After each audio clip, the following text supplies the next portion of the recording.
किसी भी बिज़नेस को लेके जो सबसे बड़ी परेशानी है ना, वो मार्केटिंग है कि हम अपनी प्रोडक्ट को सेल कैसे करें, मार्केट में कैसे जाएं। 80% लोग भाग जाते हैं मार्केटिंग पे आके।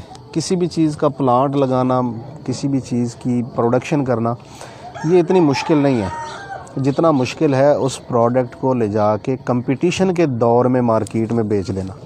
ये बड़ा फ़न है। जब सोना यूरिया पाकिस्तान में आया था ना, तो खाद कोई नहीं लेता था सोना यूरिया। सेल अफसर जाके रात के वक्त जिस ज़िम्मेदार की फसल में पानी लगा होता था ना, ज़िम्मेदार से चोरी उसकी फसल में यूरिया डाल आते थे। यूरिया डालने से फसल बहुत अच्छी हो जाती है। 3-4 दिन के बाद जाके वो ज़िम्मेदार को पूछता था सेल अफसर, भाई तेरी ए फसल अच्छी है, ए कमज़ोर है, दी वजह की है? तो वो कहता था पता नहीं यार, पानी तो मैंने दोनों को एक ही दिन लगाया। तो वो बताते थे कि इस फसल में मैंने यूरिया डाला है आपसे चोरी, और इसमें नहीं डाला। इस तरीके से यूरिया की सेल शुरू हुई थी। बात समझ में? आज 1 करोड़ रुपया लेके जाए ना, तो यूरिया की एजेंसी नहीं मिलती हमें। यानी ये आसान काम नहीं है, ये मुश्किल काम है।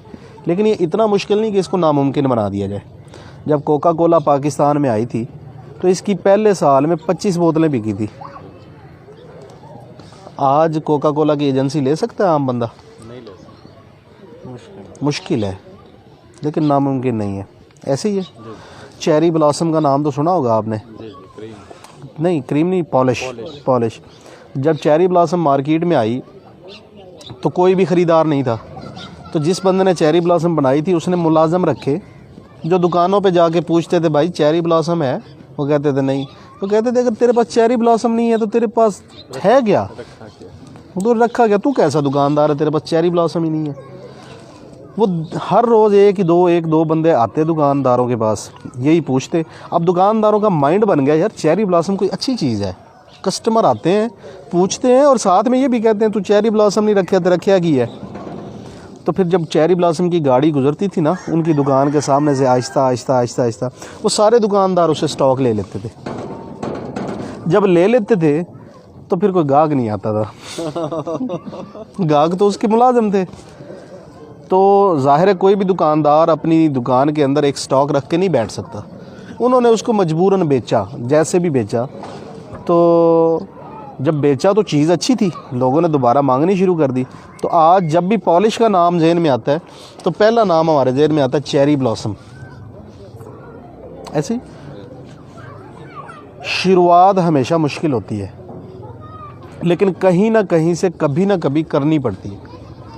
नया बंदा जब भी प्रोडक्ट मार्केट में लेके जाता है ना, उसके जहन में बड़े ना सुहाने ख्वाब सजाए होते हैं उसने, वो टूट जाते हैं कि मैंने जनाब ये चीज़ बना ली, अब मैं इसको बेचूंगा, अब मैं लाखपति हो जाऊंगा, फिर मैं करोड़पति, और फिर मैं अरबपति हो जाऊंगा। होते हैं, ये नहीं कि होते नहीं, लेकिन यार एक प्रोसेस का नाम है ना। अब मैं मिसाल के तौर पे मैंने ये कप बना लिया है और मैं जाता हूँ दुकानदार के पास कि भाई मेरा कप रख लो। दुकानदार पूछेगा भाई तेरा नाम की है, तू कित्थों आया है? ना वो मुझे जानता है, ना वो मेरी प्रोडक्ट को जानता है। वो हमारे से प्रोडक्ट ले लेगा? नहीं लेगा ना। लेकिन अगले हफ्ते सेम डे हम फिर जाते हैं, अस्सलाम वालेकुम जी, मेरा नाम शाहिद है और ये मैं कप बेचता हूँ। तो उसको याद आ जाएगा, यार ये बंदा तो पिछले हफ्ते भी आया था। बात समझ नहीं मेरी? पहले वो हमें जानता ही नहीं था, उसके पास रोज़ाना बंदे आते हैं, वो भूल जाता है। जब आप सेम डे अगले हफ्ते उसके पास जाते हैं तो अब आपने उसको याद करवा दिया कि मेरा नाम क्या है और मैं क्या काम करता हूँ। प्रोडक्ट उसने आपसे फिर भी नहीं लेनी, लेकिन आपने याद करवा दिया। जब आप तीसरे हफ्ते और सेम डे उसी के पास जाते हैं और जाके कहते हैं अस्सलाम वालेकुम, तो फिर आपको ये कप दिखाने की ज़रूरत नहीं। उसको पता है कि आपका नाम शाहिद हुसैन जोई है और आप कप बेचते हैं। मतलब इंट्रोड्यूस हो गया, आपने अपने आप को इस्टेब्लिश कर लिया है कि आपका नाम शाहिद है और आप कप बेचते हैं। अब आपको ये कहने की ज़रूरत नहीं है।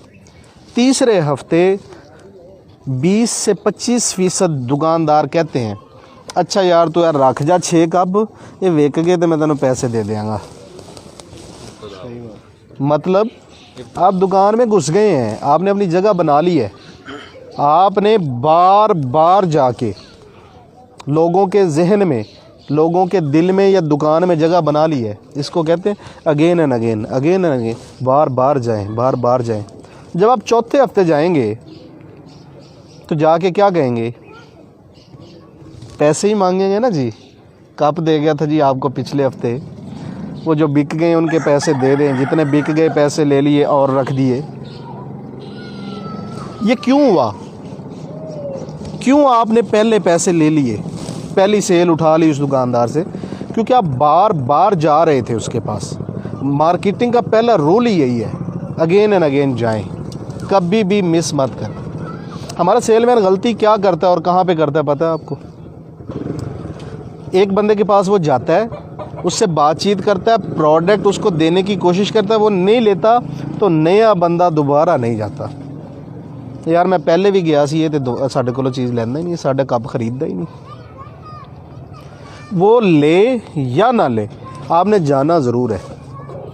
अगर आप एक दिन में 20 दुकानें करते हैं तो अगले हफ्ते उसी दिन में 20 ही दुकानें करेंगे आप। ये नहीं कि 18 कर लें, 2 का रवैया अच्छा नहीं था तो आपने कहा नहीं यार इनके पास नहीं जाना। फिर होता क्या है, दुकानदार के पास आप ये चीज़ रख देते हैं। अब दुकान तो बहुत बड़ी है और दुकानदार 2 से 3 घंटों में थक जाता है। कितनी देर खड़ा रह सकता है दुकानदार या सेल्समैन? फिर वो एक जगह पे या खड़ा होता है या बैठता है। जब वो बैठ जाता है तो फिर उसकी कोशिश होती है और आदत भी होती है कि जो चीज़ें नज़दीक पड़ी है वही बेच दे। कप बेचना है ना, मेरा कप ये है तो किसी और का कप ये है, ये दूर रखा हुआ है, ये नज़दीक रखा हुआ है। जब कप लेने के लिए कोई आ गया ना गाहक, तो उन्हें कहना यार है बड़ा अच्छा है ले जा। क्यों? ये तो ऐसे उठा के ऐसे देना ना है, ये उसको उठाने के लिए ना ऐसे होना पड़ता है। ये वो चीज़ ज़्यादा बिकती है जो उसके नज़दीक पड़ी है, उसकी दस्तरस में है, उसकी छतर छाया में पड़ी है, उसके बाजुओं के नीचे पड़ी हुई है। ये चीज़ ज़्यादा बिकेगी। इसको कहते हैं एक्सेसिबिलिटी, कि दुकानदार की एक्सेस में पड़ी हुई है कोई चीज़। तो हमेशा जो भी चीज़ आप बेचना चाह रहे हैं वो दुकानदार के नज़दीक रखें, ज़्यादा बिकेगी। हमेशा ऐसे होता है। फिर क्या होता है, जब दुकानदार चीज़ें बेच रहा होता है, बैठा होता है, तो फिर कस्टमर आता है दुकान में। वालेकुम अस्सलाम। कस्टमर जब दुकान में आता है तो कस्टमर यहाँ देख रहा होता है। इसको कहते हैं आई कॉन्टैक्ट लेवल। वो ऊपर सर उठा के नहीं देखता कि ऊपर वाले रैक्स में क्या लगा हुआ है, वो नीचे भी नहीं देखता क्या लगा, वो साइडों पे भी नहीं देखता, वो यहाँ पे देखता है। तो आपने अपनी प्रोडक्ट को दुकानदार के हाथ के नीचे लेकिन कस्टमर के सामने रखना है। वालेकुम अस्सलाम, तशरीफ़ रखिए। इसको कहते हैं विजिबिलिटी। जो चीज़ नज़र आती है वो बिकती है। कहते हैं ना जो दिखता है वो बिकता है। कप है, दुकानदार के हाथ के नीचे भी पड़ा है, खा वो पीछे पड़ा है, खा वो आगे पड़ा है, खा लेफ़्ट राइट पड़ा है, वो नज़र भी आ रहा हो उसको। अब जो देखने वाला ना उसके पास चॉइसेस है महदूद। जो चीज़ें नज़र आ रही, ये कप पड़ा है इसके साथ, फिर मेरा कप है, फिर मेरा कप है, फिर मेरा कप है, 4-5 कलर में, वो इन्हीं में से एक चीज़ उठाएगा ना। वो दूर जाके कॉर्नर में पड़ी हुई चीज़ को ना देखेगा ना उठाएगा। ठीक है, एक्सेसिबल भी रखना है और विजिबल भी रखना है। अब एक चीज़ है, दुकानदार जब कहीं भी किसी भी चीज़ को अपने रैक में रखता है तो वो जब उठा के देता रहता है तो वो चीज़ ख़त्म हो जाती है, रैक खाली हो जाता है। जब रैक खाली होता है तो दुकानदार उस रैक को भरता है। अगर तो आपकी प्रोडक्ट पड़ी है तो वो उठा के आपकी ही प्रोडक्ट रखेगा, लेकिन अगर आपकी प्रोडक्ट नहीं पड़ी तो वो इस रैक को खाली नहीं रखेगा, कोई और लगा वो इसको, ये तो ख़त्म हो गया, वो इसको उठा के यहाँ रख लेगा। अब ये बिकना शुरू हो जाएगा। आपकी प्रोडक्ट का यहाँ होना, इसको कहते हैं अवेलेबिलिटी। आपकी अवेलेबिलिटी गई तो विजिबिलिटी गई, विजिबिलिटी गई तो एक्सेसिबिलिटी गई, एक्सेसिबिलिटी गई तो again and again, again and again सब ख़त्म। आपकी प्रोडक्ट हर वक्त दुकान पे मौजूद होनी चाहिए, वो विजिबल होनी चाहिए यानी नज़र आनी चाहिए, वो दुकानदार की एक्सेस में होनी चाहिए यानी उसके हाथों के नीचे रखी होनी चाहिए। वो चीज़ें ज़्यादा बिकती हैं। सेल्समैन का रवैया बड़ा मैटर करता है। हमारे सेल्समैन क्या करते हैं, मोटरसाइकिल पे हों, कार पे हों, कैरी डब्बे पे हों या वो पिकअप पे हों, हमारे मैंने अक्सर देखा है, मोटरसाइकिल वाला आया दुकानदार के सामने, मोटरसाइकिल रोकी है, हाँ चाचा नहीं, चलो जी, ये क्या हुआ है चाचा, नहीं, और गया। भाई बाइक खड़ी करो, नीचे उतरो, अस्सलाम वालेकुम चाचा, अस्सलाम वालेकुम भाई, क्या हाल है छोटे भाई, क्या हाल है बड़े भाई, आप ठीक हैं, तबीयत से ठीक है, अच्छा वो आपको आज चाहिए, कब चाहिए, कुछ सेल हुए हैं कब, नहीं यार आज तो सेल नहीं हुए, अच्छा मैं स्टॉक को सीधा करके रख देता हूँ, कब थोड़े टेढ़े हुए पड़े, मट्टी आई पड़ी है, अपने स्टॉक को उठाएं, कपड़ा मारें, सीधा करके रखें, ना दें स्टॉक उसको। 2 मिनट 4 मिनट 5 मिनट दुकानदार के साथ गुजारें, बातचीत करें। बातचीत करने से क्या होता है, अनजानापन जो होता है ना, जिसको हम कहते हैं खौफ जो होता है, वो ख़त्म होता है, कुर्बत बढ़ती है। जब कुर्बत बढ़ती है, तल्लुकात बढ़ते हैं, अच्छा इंप्रेशन पड़ता है, तो सेल्स बढ़ती हैं।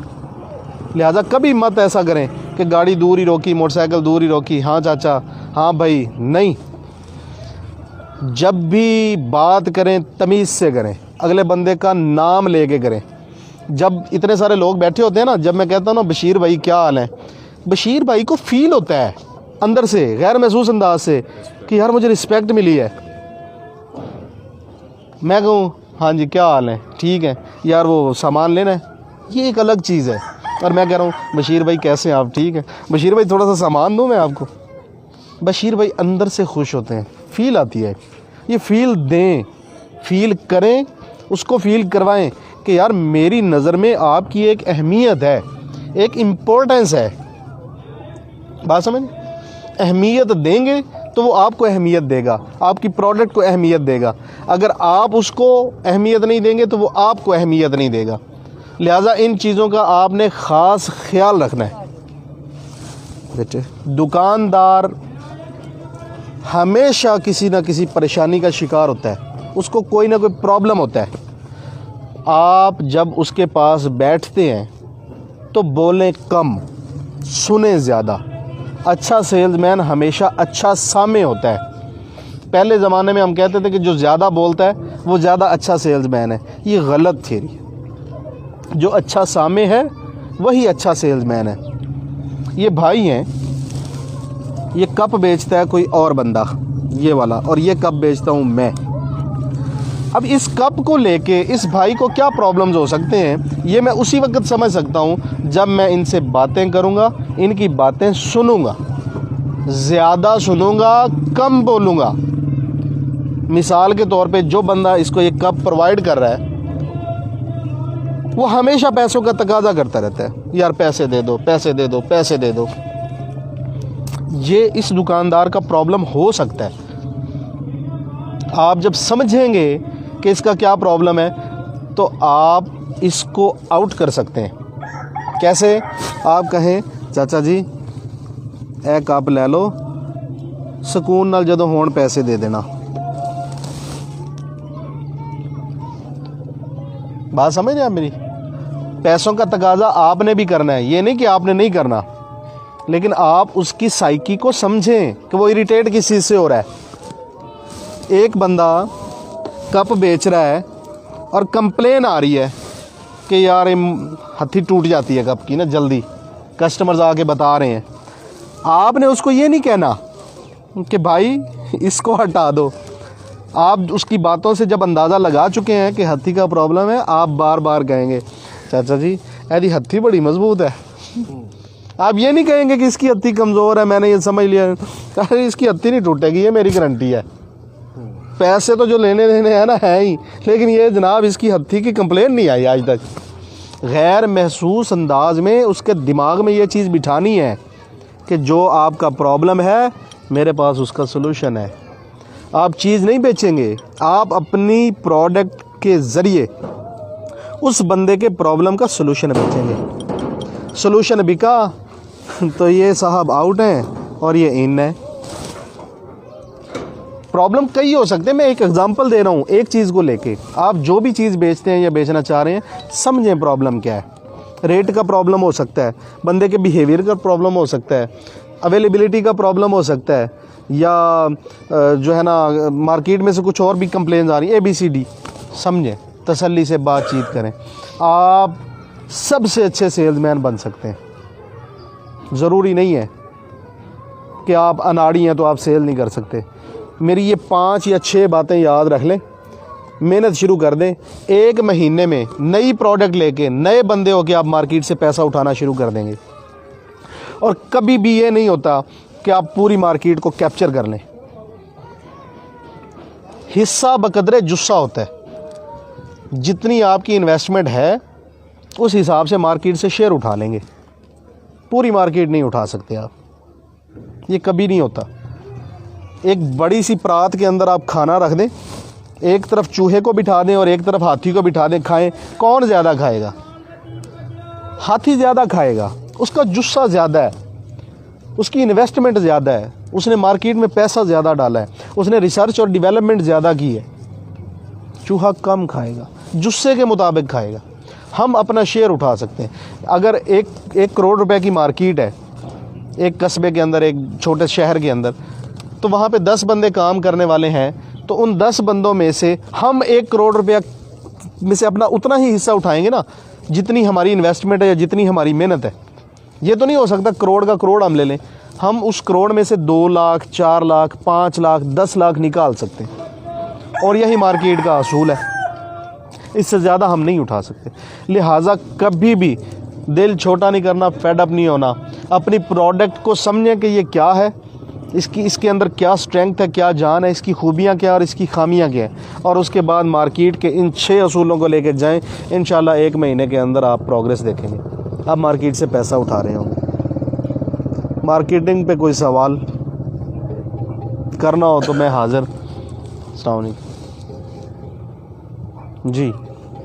सर एक सवाल है, डिस्ट्रीब्यूटर को खुद के साथ कैसे जोड़ें? डिस्ट्रीब्यूटर को 2 चीज़ें चाहिए। डिस्ट्रीब्यूटर को 2 चीज़ें चाहिए, प्रोडक्ट की कंप्लेन ना आए और रेट अच्छा हो। डिस्ट्रीब्यूटर को इसके अलावा कुछ भी नहीं चाहिए। उधार जो बंदा ज़्यादा देता है डिस्ट्रीब्यूटर उसी का होता है। आप उधार देने की कैपेसिटी रखते हैं, आप बिल्कुल इन हो जाएंगे। डिस्ट्रीब्यूटर आपको जनाब सर आंखों पे बिठाएगा। अगर आप उधार नहीं दे सकते तो डिस्ट्रीब्यूटर आपको लिफ्ट भी नहीं करवाएगा। सिंपल, इसमें कोई वो लंबी चौड़ी तमहीद ही नहीं है।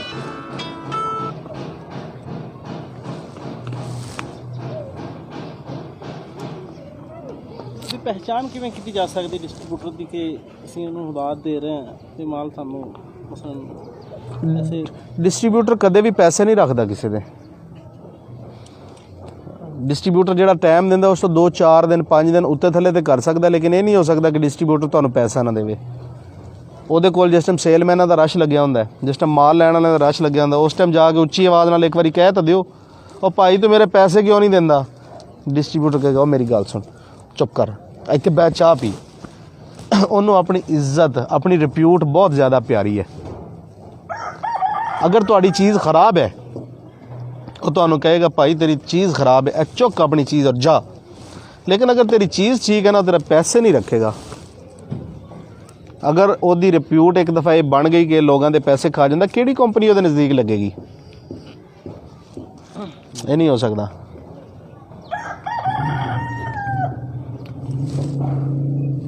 तुहाडा कोई सवाल?